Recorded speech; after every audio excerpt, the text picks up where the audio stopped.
Hi everybody, I'm Mahin, and this is your daily Bellydance Quickie. We're taping this one here in the Bay Area while I'm on tour in California, and here with Devine, author of Cloth of Egypt and Bellydance World's resident Assuit expert. And so I just double checking on the pronunciation here. So the proper pronunciation of this cloth we're going to talk about is Assuit. Just like the city in Egypt, Assuit. Okay. Great. So why don't you tell the people who are not familiar with this lovely cloth what it is and where it comes from? So a suit is a single stitch embroidery technique with metal thread that's approximately 5 to 6 millimeters wide, and it's applied through an Egyptian cotton tulle base cloth. And so when you're talking about a suit, you're referring to a cloth that's made in Upper Egypt by local fellahin women who are, generally speaking, doing this to, support their families. And it's a favorite of belly dancers, and is, it's not so culturally relevant in Egypt today, but it's very important for the dance community. And basically, these women are making a suit to feed the hunger for belly dancers worldwide. So in modern day Egypt, it really doesn't have a place in their clothing or anything like that? So, not really. There's a sense that it's an antique, it's ancient. You'll frequently hear that it dates back to ancient Egypt, which isn't quite true. But it has a connotation of being very old. Sort of the way we think of Victorian era clothes. Okay. That's the way Egyptians think about a suit. Now, not Egyptians in the belly dance world. Right. In the belly dance world, of course, it's the cloth of Egypt. It Right. represents their culture, their history, and their tradition. Okay, and you're saying we kind of have this like romance with the idea that it goes back to ancient Egypt, but research isn't really pointing us in the direction that we somehow want to romantically believe. So what is it that you found? So when I started my research in graduate school, this started off as a graduate school project. When I started my research, I really wanted to step back in time and find the points where this cloth appears in the historical record, either written documentation or physical documentation. And so I started stepping back in time. And I got back to the early 19th century, traced the ground cloth, the tulle, to England. I traced the stitch to Turkey. And as I went back in time and I got to this sort of origin point where this Turkish stitch married the tulle, it actually happened in France. Oh. And but it was a Turkish embroidery style called Tel Krma.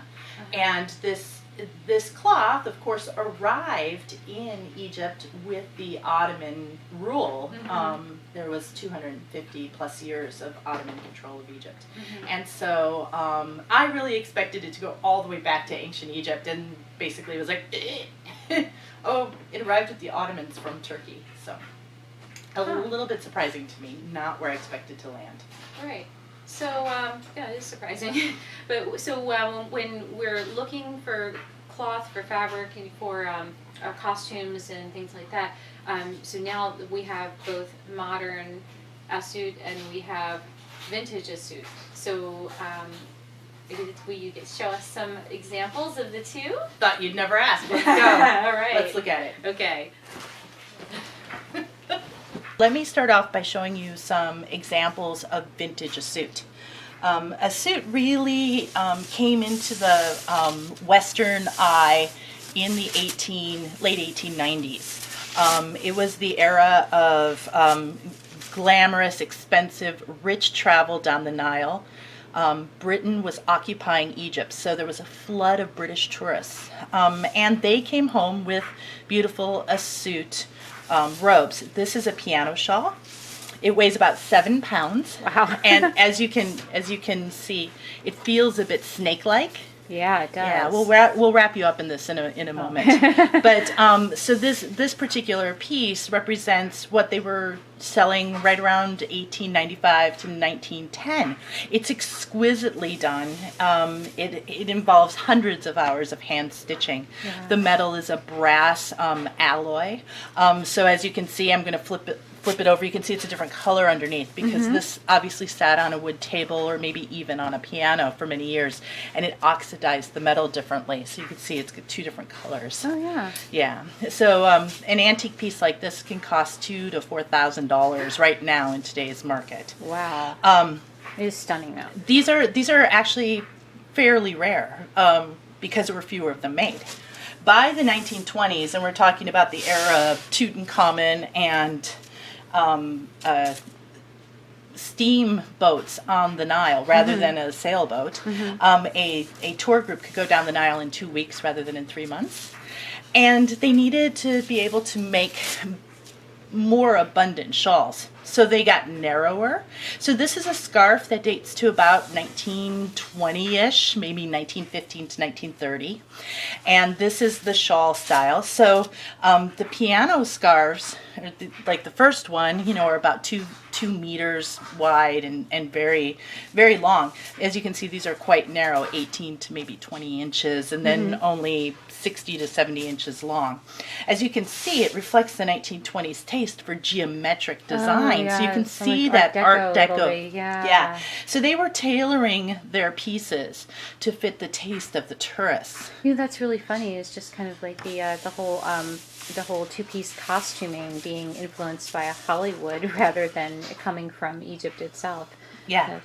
Yeah, and so they were businessmen. They were making money, and it would have been a family business. The women would stay at home. They would do the stitching. The fabric is machine made, and then each one of these individual stitches is hand done. And there's actually records of British tourists commenting about how they saw little girls sitting outside in their courtyards doing the stitches. So this is done by every woman of every age. So isn't that lovely? That's a beautiful piece. Of course, pieces like this run anywhere from about $125 to $350, depending on the condition. Because over time, like this beautiful lavender one here, you can see it's quite damaged. Yeah. And damage like this is caused by poor storage, insect predation, just getting poked or cut.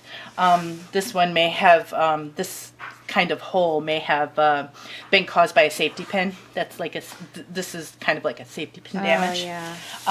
But pieces like this, again, you can see that 1920s repeated geometric designs.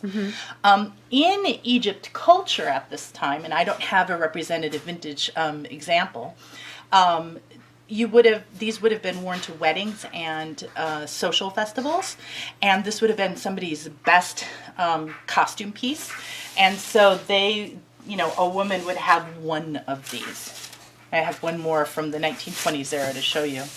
So when you say costume piece, you just mean her dress clothes, kind of. Yeah, something that she would pull out of a special chest and wear to special occasions. Okay. A tarha, or scarf, would have these big diamonds, and these have a talismanic property of warding and protecting against evil, sort of like an evil eye, as it were, or maybe like a hand of Fatima. So this is called a hajab, Hajab, and this was a protective design. Now, an Egyptian woman would have motifs with camels and dancing girls and flowers and trees, because that was the Egyptian taste. These were made exclusively for export. Oh. Yeah, it's kind of interesting, huh? Yeah. So today in our dancing world, and let me show you some modern stuff. So that's all vintage. That was all vintage. So now we're looking at some modern stuff. So this is a modern shawl. You can buy these things on eBay and from specialty Bellydance vendors. But you can see these registers or rows of designs with design motifs. This actually was associated with weddings and Egyptian bridal gowns at this time in the of the time of the vintage stuff in the 1890s, 1900s. They would have wedding dresses completely embroidered and made out of a suit. And so the dancer, the Zeppa, who led the ceremonial procession, she would emulate the bride and wear a suit as well. And that's how a suit made its jump from the wedding into the world of dance. Oh. And so, and although wedding dresses, as you know, changed style. So by the 1940s, Egyptian women wanted to have white wedding gowns just like Western women. The Zephyr dancers were still wearing the traditional Assuit robes. Oh, interesting. Yeah, so when you're looking at golden age Egyptian cinema in, from the 30s, 40s, and 50s, you'll often see people wearing a suit, and either they're representing Upper Egypt because iconically this comes from that region, or you'll see them dancing at a wedding or at a christening or henna night. So you see it as part of the cultural celebrations. Now this kind of a suit, this is modern. You can see it's much more silvery because it has an aluminum content to the stitches now. This is a fairly affordable piece. This would go from $60 to $100. It's sparse. When we look at a more expensive piece, you can see that there's more stitches and it has just more content. Oh, yeah. This piece has a density of stitches and patterning, so something like this would be more like $300 to $500. That almost reminds me like of a star quilt. Yeah, it's beautiful. Well, again, that's because of the geometric pattern. Yeah. These stitches are placed in relationship to the weave or the weave of the tulle cloth. weave, Yeah. So they all flow in one direction. So although the pattern's moving this way, you can see all of the stitches are flowing in one direction, and that's to the Egyptian taste versus the Turkish taste. Turkish stitches tend to go in every direction. So that's that Tel Krma I mentioned earlier. Okay, so would you like to see a piece of Tel Krma? Yeah, that'd be awesome. So I have this piece. Now this is a Turkish shawl. And let me show it to you, and you could see some of the differences. So first off, it's not that Egyptian cotton tulle, but rather and you can feel this. This is a linen tulle, and it's a much tinier holes. Yeah. You can see that it's a different thing. And although this is a geometric pattern, if you look at the border, you can see that they've scalloped the edge. You would never see a curve or a scallop in the Egyptian style. I mean, unless they were emulating Turkey. So, but the rigid geometric and figural quality is very different than what they have in Turkey. So this is Tel Krma, and the head would go right here. So this would rest on top of your head and flow over your shoulders like so. So you can see that this is a headscarf. And it would just be worn over your head. In Turkey, unlike Egypt, Tel Krma is used for household goods. So you'll see them bordering Turkish towels as like a doily or a table runner. They're made into curtains, and they're also part of the henna night festivities. So you'll see traditional bindali or traditional wedding gowns covered with a suit. Generally, they're bright red, and the Tel Krma patterns are done in a gold metallic. Oh, that sounds lovely. Yeah. So, how is that? That's gorgeous. So these are gorgeous. I mean, this is the one you said is the headscarf one like this, and this is this up like this. Oh wow. Yeah. So really, it just you feel so beautiful in something like this. This is so gorgeous. So this is the Turkish Tel Krma scarf. This would be worn at a henna night party or to a wedding as a wedding guest. Isn't it lovely? So even the wedding guest would be dressed up almost like the bride, which is something we would never do in the West. You don't wear white to a wedding. Yeah. So you would. So especially if you were already a married woman. So there's this sort of connection with when you're single and young and available, you wouldn't wear it. But now that you're married, you've earned your medal, so to speak. Oh wow! So, yeah. Now this one. Now I was looking at this one earlier, totally coveting this. This is. I just totally want this hip scarf. This is the kind of thing that is made for exclusively for the Bellydance market. But it has its roots in a triangular headscarf. And some genius person in Egypt, I wish I knew that person, I would thank them, I'd buy them coffee, decided to take the traditional headscarf and further embellish it with trim in order for us belly dancers to have these beautiful things to wear. Yeah. I personally like to wear these on my head as well as my hips because I am a big headdress person. But yeah, they're very lovely, and they're machine washable, so they're very practical. Yeah, you were mentioning that earlier, to just put it in a lingerie bag and put it in the washing. I think I would still hand wash it just because I'm just a little skittish like that. But yeah, it's good to know that you could if you Oh, yeah, that yeah. you could if you needed to. Now, one thing when I was looking at those larger shawl pieces, and I would think.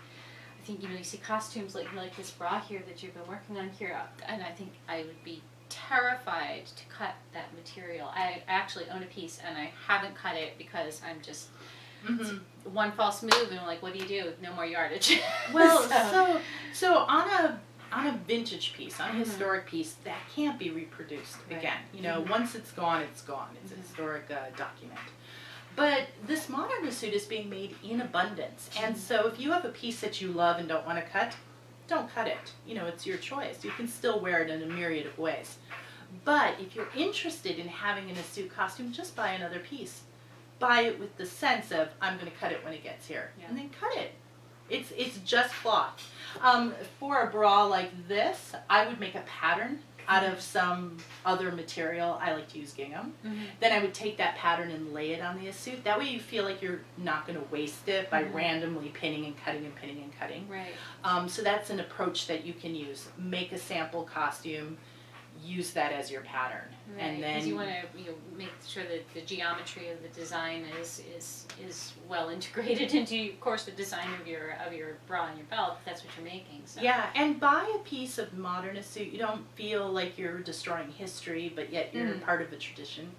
And I think a lot of people will buy an Assuit shawl and just be so fearful of using it or taking it out in public, and really it's quite sturdy. Sometimes they'll get it and they'll think, oh, it's so precious, it's so beautiful, it's so luxurious, but these things are made to be worn. And so even if you just keep it as a shawl, wear it around your hips, throw it over your shoulder. If it gets dirty, wash it. Well, that's lovely. Thank you so much. These are just gorgeous, and we see a lot of these, and it's very popular right now. And it's just nice to know the history of it and know the proper way to take care of it. And so I understand that you are going to be making some instruction on how to work with this for costuming. Is that right? Well, so my first book, The Cloth of Egypt, All About Assuit, which is available on Amazon.com, plug. That book went through a change and in direction, and so the instructional part is quite small compared to the history, the legend, the lore. So we're taking some of the content that we removed from Cloth of Egypt and producing a second book called Assuit Bellydance Costuming in Detail. And so it's a project based. We're going to have a couple of costumes where we demonstrate different techniques for actually sewing and constructing.